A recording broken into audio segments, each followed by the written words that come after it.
Hi, welcome back to the world of Enigma. Gue Giaskaf, kali ini akan membahas kasus afiliator yang menjadi viral dan trending. The game is on. Belakangan ini, kata afiliator sendiri menjadi populer di media sosial setelah terungkapnya kasus trading online ilegal di Indonesia. Dari kasus binary option ilegal yang menaikkan nama Doni Salmanan dan Indra Ken dari Binomo, kata afiliator sendiri menjadi stigma negatif akhir-akhir ini. Padahal, afiliator tidak hanya ditemui pada bisnis trading online atau binary option saja. Afiliator sendiri ada juga yang bertugas di bisnis e-commerce seperti Shopee, Lazada, dan lain-lain. Lantas, apa saja yang dimaksud dengan afiliator ini? Kata ini berasal dari bahasa Inggris yang memiliki arti sebagai sebuah perusahaan yang terhubung dan dipimpin oleh seseorang.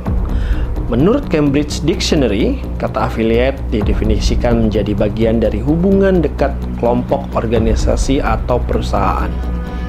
Kata ini diserap dalam bahasa Indonesia menjadi afiliasi. Dalam KBBI, kata afiliasi diartikan sebagai hubungan antara anggota maupun cabang.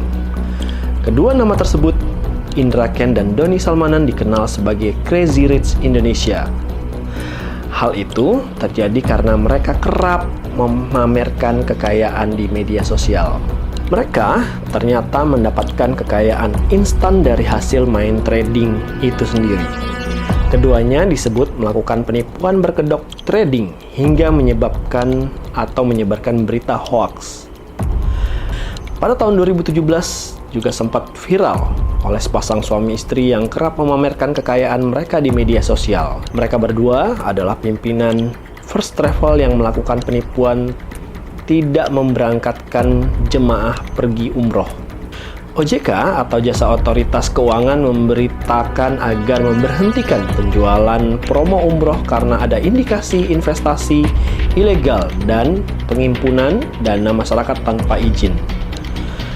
Mereka menipu mentah-mentah 58.682 calon jemaah umroh, dan itu juga baru diberangkatkan sebanyak 14.000 orang ke Tanah Suci.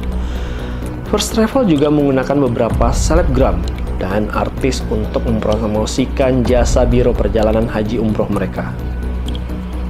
Kedua kasus tersebut lebih dikenal dengan kasus investasi dengan nama skema Ponzi. Mungkin teman-teman banyak yang sudah tahu apa itu arti skema Ponzi.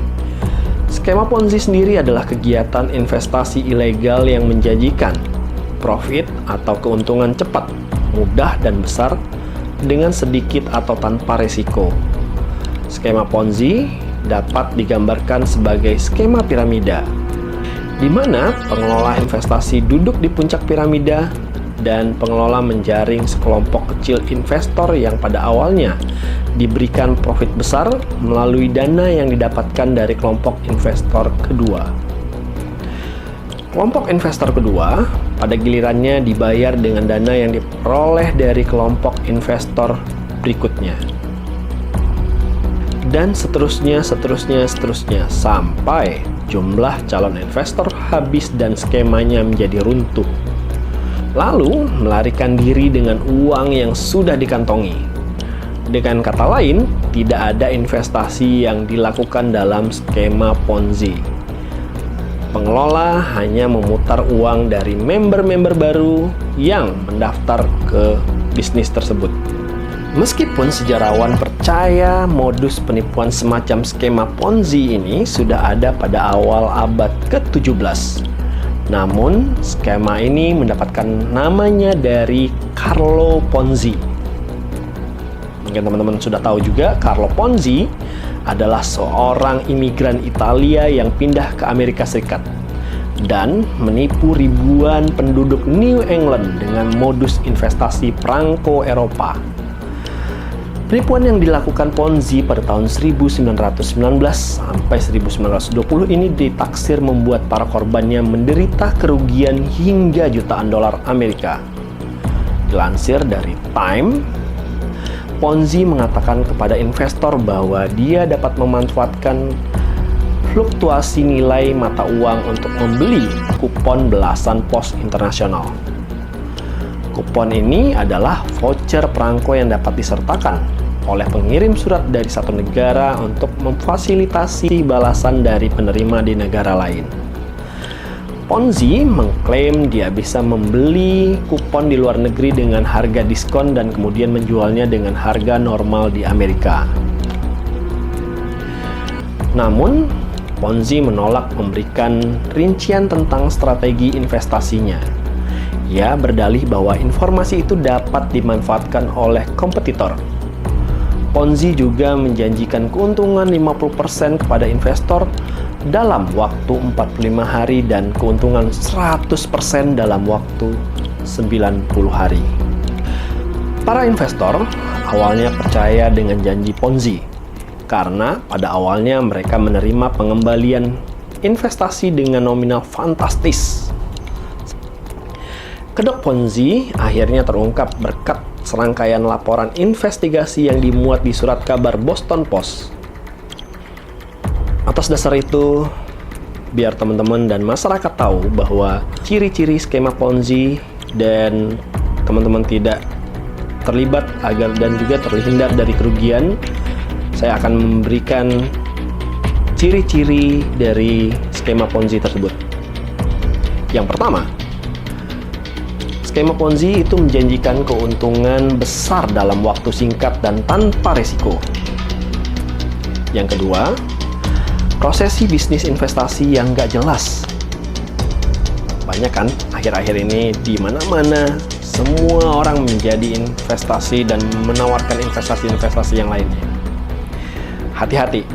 Yang ketiga, produk investasi biasanya milik luar negeri agar kita tidak mengetahui apa produk dan brandnya.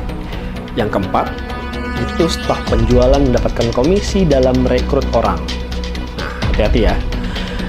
Yang kelima, pada saat investor ingin menarik investasi malah diiming-imingi dengan investasi dengan bunga yang lebih tinggi. Jadi membuat kita semua menjadi semakin tertarik dengan investasi ini. Yang keenam, mereka biasanya mengundang calon investor dengan menggunakan tokoh masyarakat atau tokoh agama sebagai public figure atau brand ambassador dari bisnis ini. Nah, terakhir biasanya pengembalian investasi ini macet di tengah-tengah. Itu adalah ciri-ciri dari skema Ponzi. Jadi buat teman-teman lebih harus berhati-hati.